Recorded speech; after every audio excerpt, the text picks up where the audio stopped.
see my dreams unfold, nightmares come true. It was time to marry the game, and I said, yeah, I do. If you want it, you gotta see it with a clear eye view.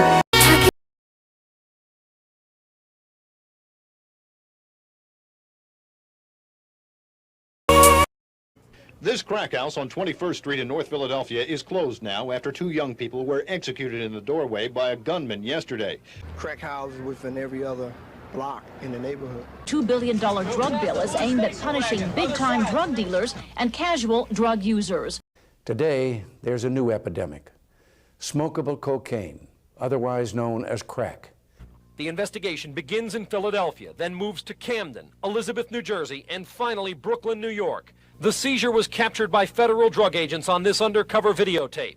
Lawmen seized more than 1,000 pounds of cocaine with an estimated street value of $250 million. It's only 2 places to go, either dead or in jail.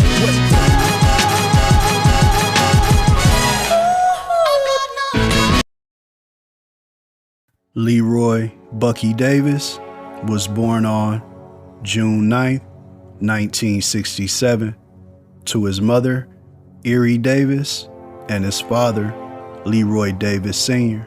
He came from a close-knit family, but in the 1970s, his dad had started to suffer from mental health issues, and things got so bad that his mom was forced to move back in with her parents, Marie and Marvin Harrison. They lived on the 1300 block of Paxton Street in Southwest Philly, and everybody in the neighborhood called his grandmother Mama because the community was so close-knit. Even in Bucky's own home with his grandmother, it wasn't uncommon to see aunts and uncles and cousins always there, always having that family atmosphere, and what they lacked in money, they made up for in love.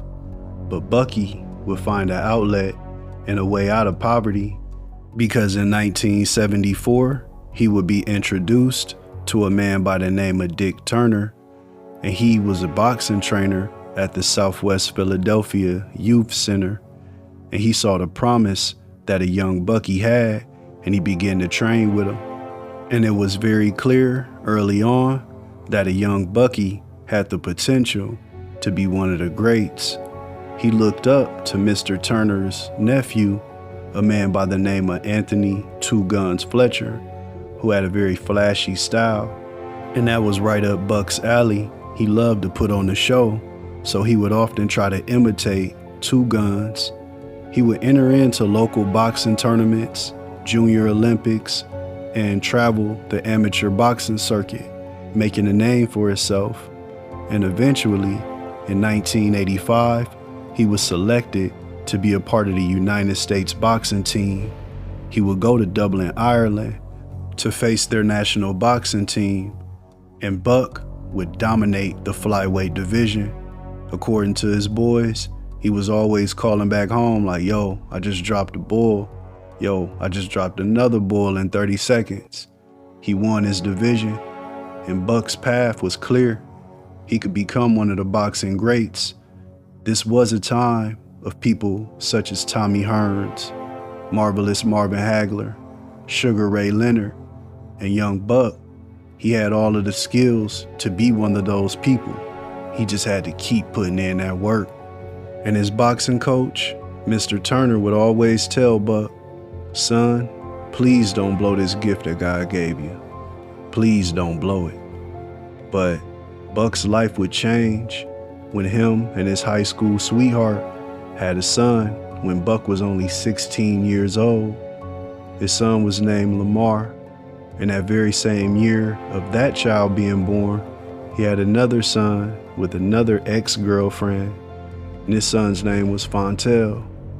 Now with the pressure of being a teenage father, Buck, he needed money, and he needed it now. So Bucky, he would take to the streets of Philly looking for a way to make $1. He got into gambling. He loved pool and he loved dice. And this is when he would get his nickname, Lucky Bucky, because he would come in the dice game and pretty much take all the cash. And one day, Buck had won that dice, but the person he beat, they didn't want to pay him in cash. So they paid a young Bucky in coke, and this is what introduced him to the drug game. He began to hustle on 52nd and Chester with his homie Outlaw, but this was still kinda lowbrow hustling. They wasn't getting a lot of money, and Buck, he would still do a lot of gambling on the side. But Lucky Bucky's luck was about to run out, because one day at a high stakes crap game, it was found out that Bucky had been using trick dice, and the person who was running the house, he was about to kill Buck, flat out. But a man in the room raised his voice, and that man was named Black Sam, also known as Magic. And he vouched for the young boy, that he knew him from around the way, and he saved Bucky's life, and the two would form a bond, and Black Sam would take Bucky under his wing, showing him different parts of the drug game, and also introducing him to the JBM, the Junior Black Mafia, an extension of the Black Mafia family that ruled the city of Philadelphia throughout the late 60s and the 70s, created by Samuel Christian in 1968. They had a reputation for extortion, kidnapping, armed robbery, and multiple murders.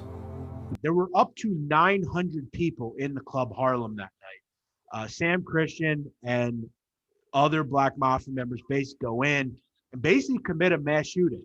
They go in and start opening fire. They kill Tyrone Palmer. They kill a few of his bodyguards, and they kill 3 women and injure 20 people. They committed many infamous acts throughout the 70s, but as some of the members began to either die or go to prison or go on a run, it left a void in the streets of Philadelphia, and that void would be filled by the JBM, created in early 1986 by Aaron Jones and James Cole. And Aaron Jones was actually groomed by Black Mafia hitman Robert Nudie Mims.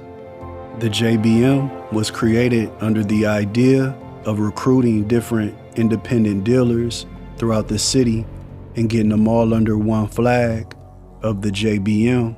And Bucky, he repped it to the fullest, and he was getting more money than he had ever seen. He worked under his mentor, Black Sam, as a distributor and as a top manager. But Buck was finna rise even more after one of the top bosses, Aaron Jones, took a liking to him and wanted to groom Bucky. He approached Black Sam and told him, hey, I'm gonna take him up under my wing and I'm gonna take him to the next level. Buck would be promoted from manager and distributor to a squad boss, which meant he now had a seat at the JBM table with the head honchos, and he brought his guys along with him. He had a crew of day one homies: Liddell Johnson, Will Quiet Storm Purdue, James Littles Morton, Melvin D. Davis, Manny Mason, Suge, Lefty, all of the guys. They had a spot that was between Greenway and Woodland Avenue on 58th Street, and they were working 8-hour shifts. And it wasn't uncommon to collect $30,000 in just one shift, and this went on 7 days a week for years.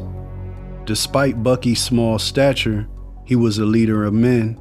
He made you feel like you was the only person that could move that pack, that could move that work.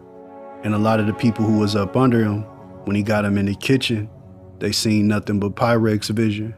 Bucky and his Southwest crew, they was getting it, along with the entire JBM, but somebody would come into their life that would change the dynamics of his team.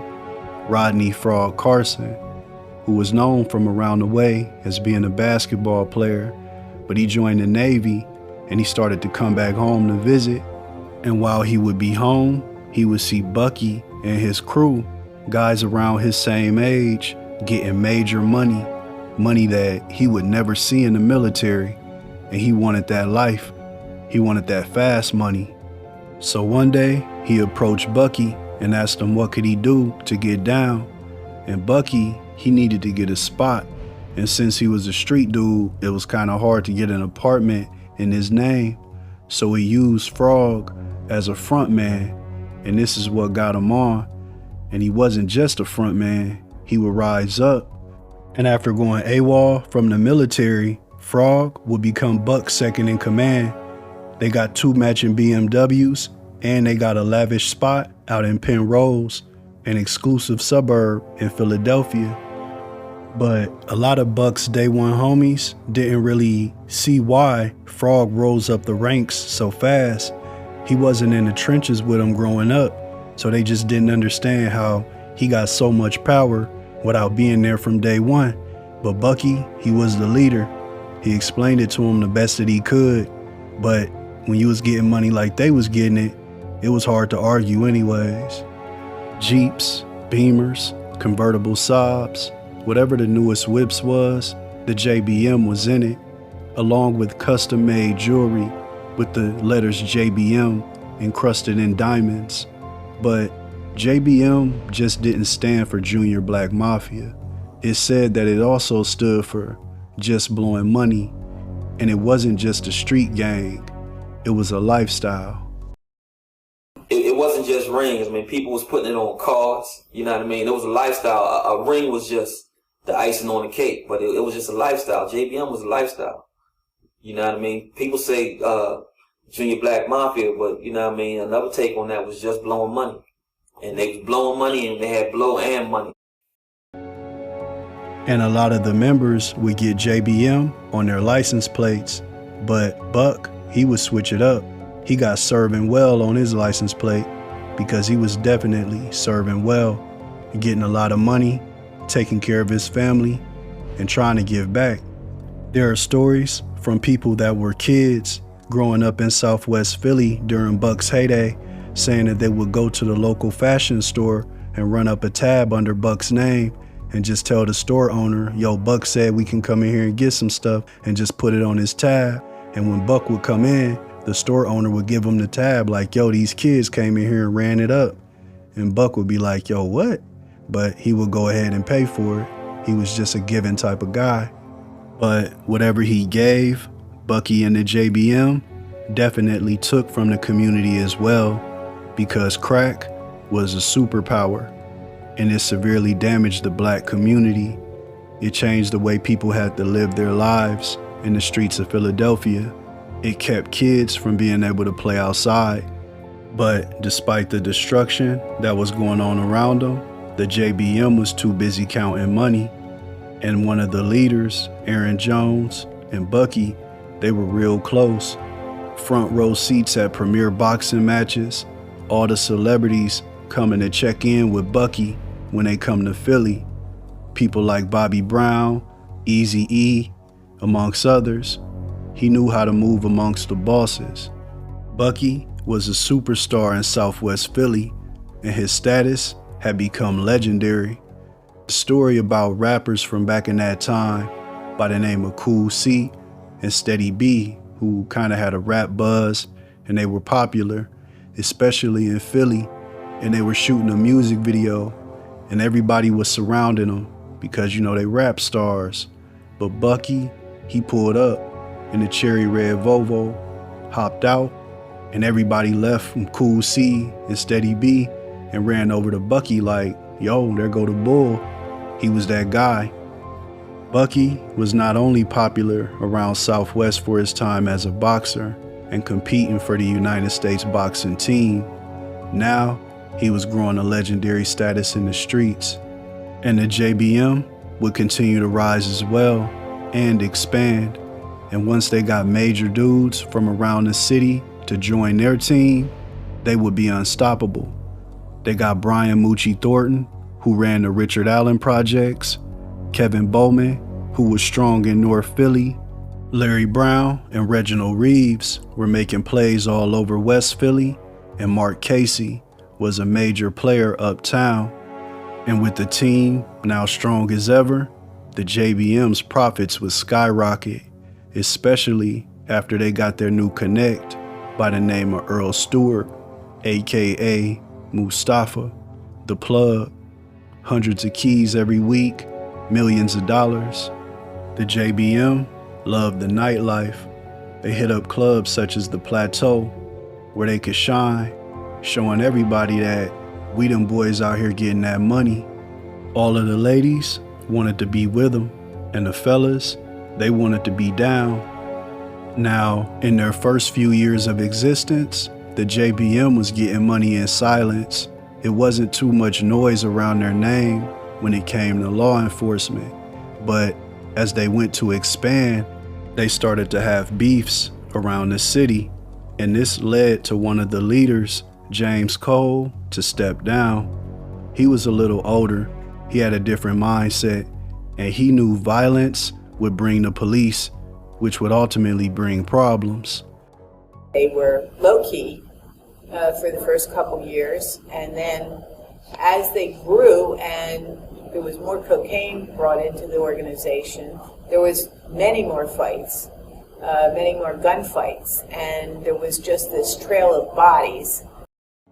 So he gave it all to Aaron Jones and put him in touch with his plug, Mustafa.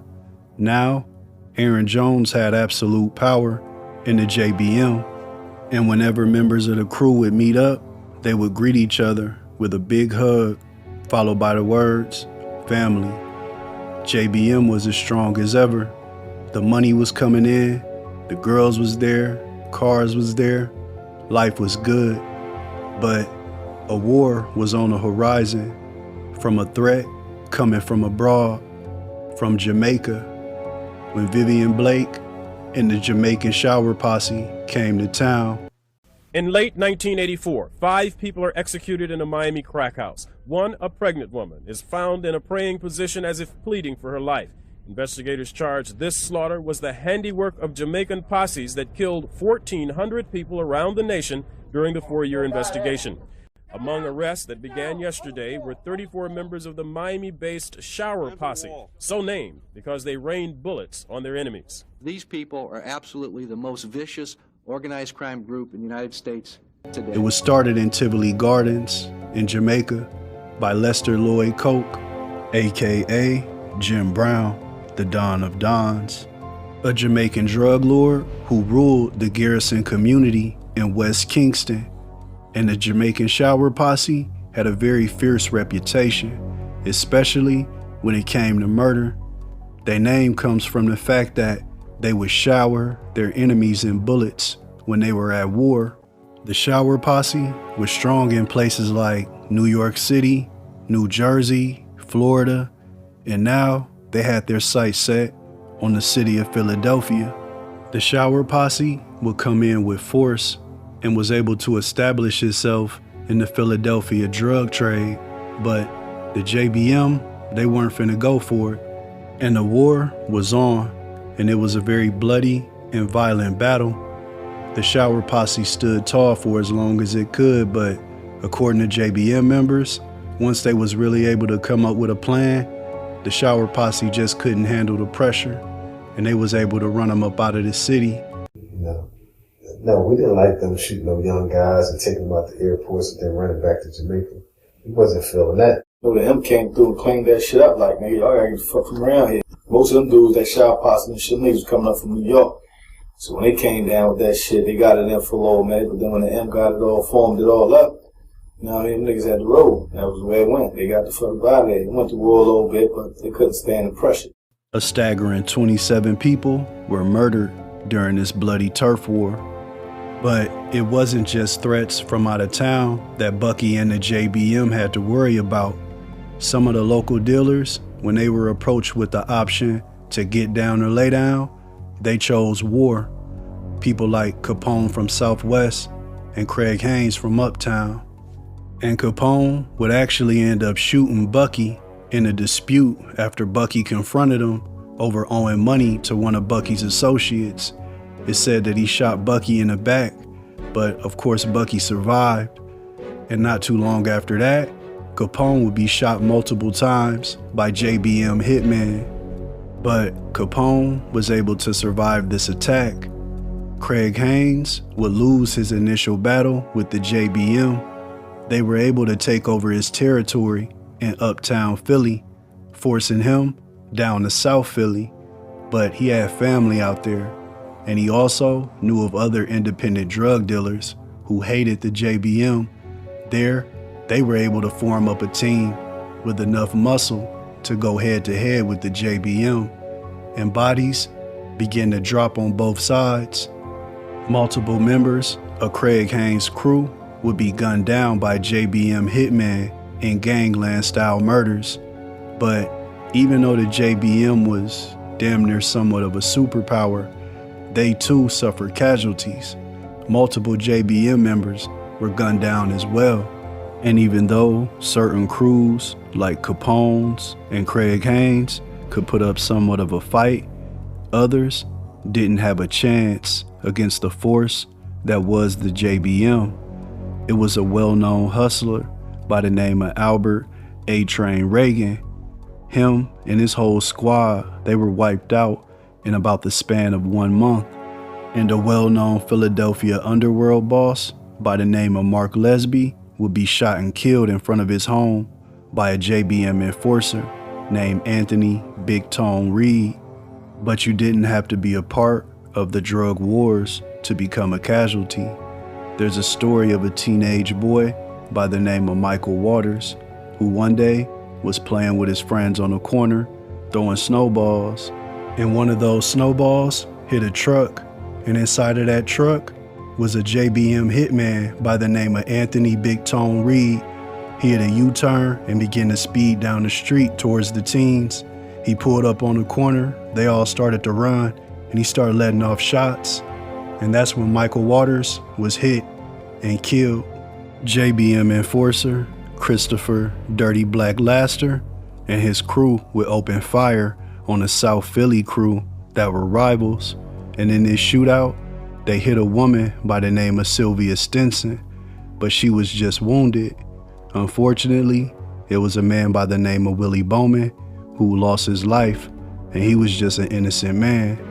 There's also the story of one of the JBM leaders, Brian Moochie Thornton, getting into a road rage incident in North Philadelphia with a man by the name of Greg Jackson. And it's said during the altercation, Moochie's driver, a man by the name of Eric Little Hawk Watkins, got out of the vehicle and began to viciously pistol whip Greg Jackson. And while he was beating him, he looked over to Moochie and said, "Joe, you want me to kill him?" And Moochie gave him a head nod and said, "Go ahead." And he was shot multiple times and killed in front of his wife. The JBM was running the city with an iron fist, and they ain't have no mercy. And Bucky's Southwest crew were known to be some of the most ruthless. But the Southwest JBM faction were always viewed as pretty boys by the other JBM crews from around the city. But it's said that they were really putting in that work, getting up on their rivals and doing them dirty. Just so happened they were doing it while wearing gator boots and designer clothes. And the JBM was also in business with the Mafia, the Philadelphia Mafia, a man by the name of Joey Skinny Joe Merlino. They were definitely plugged in, and the JBM was raking in millions. The boss, Aaron Jones, he ran it like a Fortune 500 company, but a series of events would occur that would bring down the JBM empire. Money, greed, jealousy over women, drug addiction, and the need for absolute power would prove to be the demise. Now, this was the 1980s, and cocaine was sweeping the nation, and it had millions of Americans hooked. And certain JBM members would fall victim to that addiction. And some members also had an affinity for another type of drug, known today in popular culture as lean, something that has been popularized over the past 20 years in urban culture, from 3 6 Mafia to the Houston rap scene, all the way up to Future. But it's been synonymous with Philadelphia culture since the late 70s, and the JBM was doing it in the 80s. Generally on the streets, a drug organization lasts about 4 years. You know, they get together. Once they start making money, that's when the feuds start. They're short on the money, turning the money in for the drugs that are sold. The drugs go up their noses. And another issue that the JBM would have would be the violence. All of the bodies bought media coverage, and with media coverage, that gets politicians interested, and politicians pass laws, and that brings down the heat. And after a broad daylight shooting in front of City Hall, that was it. Law enforcement wanted the JBM off the streets for good. FBI, DEA, ATF, all of the alphabet boys came together with one mission: to take down the JBM. And with the increased attention from law enforcement meant more people being arrested, more people going to prison, and also cooperating. And this would cause paranoia to set in, and multiple members of the crew would be killed just on the suspicion that they could be an informant. And that was the case with a man by the name of Daryl Woods, who worked for Bucky's right-hand man Fraud as a distributor, but he was arrested. And while in police custody, it's alleged that he agreed to start giving up information on the JBM, and this would cause the crew to send a hitman his way. Anthony Big Tone Reed caught up to Daryl Woods in the Richard Allen housing projects in a stairwell with his friend Neil Wilkerson. Daryl Woods would be shot 10 times and paralyzed from the waist down. Neil Wilkerson would be shot multiple times as well, but he wouldn't survive the attack. And even though Aaron Jones was the boss of the whole crew and had a hit team at his disposal whenever he wanted someone taken care of, he didn't mind getting his hands dirty himself. An independent drug dealer by the name of Richard Isaac was confronted by Aaron Jones and his right-hand man Black Sam, and pretty much told to get down or lay down. When he refused the offer, he was shot 10 times and paralyzed. Aaron Jones would also put in work against his top rival, Craig Haynes, when he caught his lieutenant, a man by the name of Terrence Goss, and he shot him multiple times. He survived the attack, but this enraged Craig Haynes, and that very same day, he set out to kill members of the JBM. Craig Haynes would receive a tip that Aaron Jones had been staying at the Tobin's Inn, and he actually was. But Aaron Jones would exit the building just 1 minute before Craig Haynes showed up with his crew of hitmen, but somebody in the crew thought they still seen Aaron Jones inside, and they opened fire, but it wasn't Aaron Jones, it was an innocent bystander. A man by the name of Donald Branch was shot multiple times in a case of mistaken identity, and this situation would get a lot of news coverage, a lot of media coverage, and it would be bad for business for both Aaron Jones and Craig Haynes, contributing to both of their downfalls. Richard Isaac, the man that Aaron Jones shot 10 times, paralyzing him, had came back to testify against him and Black Sam, but that was the least of Aaron's worries. He had family problems, and what I mean by that is Aaron Jones was married, and his brother-in-law was an FBI agent, and once all of the bodies started dropping and the different law enforcement agencies got involved, they went to his brother-in-law and asked him to work from the inside to gather information on the JBM, and he agreed. And once Aaron Jones and Black Sam were arrested on multiple charges, it left a huge void in the JBM, and Aaron had to appoint a new acting boss, and he had two choices for the job. Leroy Bucky Davis was option number one. He knew how to hustle, he had charisma, everybody loved Bucky. But it was a little bit of friction between Bucky's crew and a fellow JBM honcho by the name of Brian Moochie Thornton. And as a way to avoid any conflict, Aaron Jones chose Moochie as his successor. He knew Bucky's demeanor. He knew he was a cool dude. He didn't really care like that. But he knew if he would have gave all of the power to Bucky, Moochie would have definitely felt the way. So he thought this right here would ease the tension. But unfortunately, he was wrong. The JBM would try to stand tall and stand together with all of the craziness going on, with law enforcement lurking, feds around, members going to jail, members getting murdered. they had a big group meeting so they can have a show of solidarity. And during this meeting, Bucky got up and he spoke to everybody, a great deal of people. And he told them, JBM, we gonna always be on top. We ain't going nowhere. The JBM is forever. But when he left this meeting, he confided in his good friend, D. And he told him, man, like, you know what I just said in there ain't true. And his friend was just like, what you mean it ain't true? And Buck looked at him and said, man, some of us gonna get locked up and some of us just ain't gonna make it. The JBM crew was now fractured. They used to greet each other with a big hug, followed by the words family. But now they weren't greeting each other at all. And self-preservation was in full gear. And it was every crew and every man for theirself. And with his mentors, Aaron Jones and Black Sam being locked up, Bucky would have to deal directly with Brian Moochie Thornton, a person who he had a lot of beef with in the past. And since he was now in control of the cocaine distribution, he began to short Bucky's Southwest crew. They already had a love-hate type of relationship, but now it was leaning towards more hate. Buck would step to Moochie about shorting his Southwest crew and how could he get more work and what was going on, but they would just give him the runaround, pretty much just play him off. And eventually Buck got tired of it, and he had made his own connections during his time in the game, so he had a way he could go around the JBM and make his own money because he was always a hustler.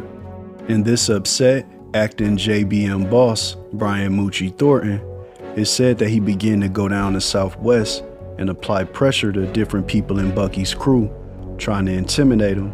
And it said that him and Bucky also had words. Some dudes came to the city, like, came down here in Southwest, Moochie, like, who is you? You know, them dudes thought they was bigger than him. You can't be bigger than him out here. You bigger than him where you at. You ain't bigger than him out here. So you don't get the respect. So then when the nigga start riding around, you know, putting his intimidation moves on other youngins or whatever, you know, and Buck said something to him, you know, let them dudes get, they can't stand it. It was a lot going on in Bucky's life. And on top of that, he began to feel the pressure from the streets. People close to him said that they seen a change in him. He went from being an extrovert, superstar that everybody loved on Front Street, shining, to want to be more secluded, off to himself. He never wanted to seem like he was lacking. Buck would approach his cousin, a man named James Anderson, aka J-Mo, who was also a member of the JBM, and he asked him to watch his back on an all-day basis. And his cousin was just like, yeah, I can watch your back, but what's going on, man? Like, why you need me to do that all day? And Buck really wouldn't give him an answer. So J-Mo just held it down. Wherever Buck went for the most part, J-Mo was there. If Buck was in a room with a female, J-Mo would be waiting outside, making sure everything was good. Paranoia had begun to set in for Buck. He had experienced the dreams of the streets and everything that had to offer. But now he was experiencing the nightmares. And on Mother's Day, May 13th, 1990, Buck would be hanging out with his boy D. They would hit up a pool hall called Billy Bob's on 40th and Spruce. And while they was there, Buck was like at a frantic pace playing pool, going super fast, knocking in all of the balls. And one of the old heads that was in the pool hall just looked over to Buck and said, yo, slow down, young man, you rushing, you gonna rush your whole damn life away.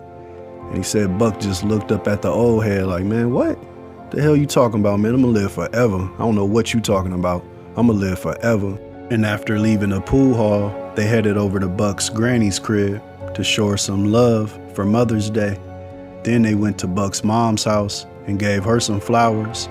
But while he was there, Buck got a page and he headed out. He told D he would get with him later.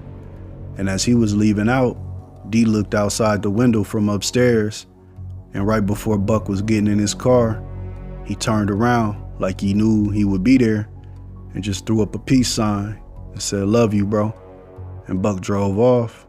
But that next morning at 2:30 a.m., as Bucky was entering a house on Creighton Street, accompanied by a young lady, Buck was shot multiple times by an unknown gunman. The woman he was with got into the car with the gunman, drove away, and was never seen again. Bucky's death would send shockwaves through Southwest Philly, and a lot of people wanted revenge, and tensions would rise even higher at his funeral when a person showed up who a lot of people felt shouldn't have been there, Brian Moochie Thornton. A lot of the Southwest JBM members were pointing the finger at him for taking the life of their leader. And they weren't the only ones that felt that way. Bucky's mentors and JBM bosses, Aaron Jones and Black Sam, also felt that Moochie had something to do with Bucky's death, and it's alleged that they devised a plan to get back at him. Now, he was locked up not too long after Bucky was murdered, so they really couldn't get to him like that, but they could get to his family, and it said that they sent JBM hitman to kill a fellow JBM member, Bruce Kennedy, who was Moochie's cousin. Now, there are other theories and thoughts of what exactly happened to Bucky and why he was murdered, but what most people can agree upon who was around during those times is that whatever had Buck murdered, it had something to do with jealousy. I heard it was jealousy, and then I also heard it was supposed to be like a major debt. You know what I mean? But it was a lot of rumors. I'm inclined to go with the jealousy part. You know what I mean? Somebody ain't like little Buck. Buck's right-hand man, Rodney Frog Carson, would take over as the acting boss of the Southwest JBM, but the problems that Buck had, Rodney was having the same problems. He wasn't able to get no work. They was kind of trying to punk the Southwest faction of the JBM. And not only that, after he took over, he really just made himself a target for the feds. He ended up getting arrested. And for a second, he stood tall. But once he got behind those prison walls, he knew he wasn't built for it. And he called up them people, told them, hey, come get me. And he struck a deal that sent a lot of the head people of the JBM to prison for life. The JBM enforcers and hitmen would also receive long prison sentences. Some even received the death penalty. A lot of people from the team were going down, including the original leader, James Cole. Now, he left the JBM in 1987 once he seen too many bodies starting to drop. He didn't want no parts of it and went on living a somewhat normal life, but Rodney Frog Carson still gave up enough information to have him convicted and sent away to prison for life. And lower-ranking members of the JBM would go on to spend decades of their lives locked away, incarcerated. The empire had fallen. Rodney Frog Carson would enter witness protection, but it's known that he would later become a pastor, and he actually wrote a book about his time in the JBM, the Junior Black Mafia. It comes a time in life where you have to choose a path, and that path will determine your future and what you will become. And Buck could have became one of the most legendary boxers in history, an absolute legend with fights that are talked about to this day. But unfortunately, we'll never know due to the street life. It's been said at Bucky's funeral, as his friends were grieving and crying, that his mother, Miss Davis, walked over to him and told him not to cry. Everything was okay now because she no longer had to stay up at night worrying about her son, wondering if he would ever make it home. Now she knows. Now she's at peace. And that's the story of the JBM and Leroy Bucky Davis. And he was only 22 years old when he died, man. Rest in peace.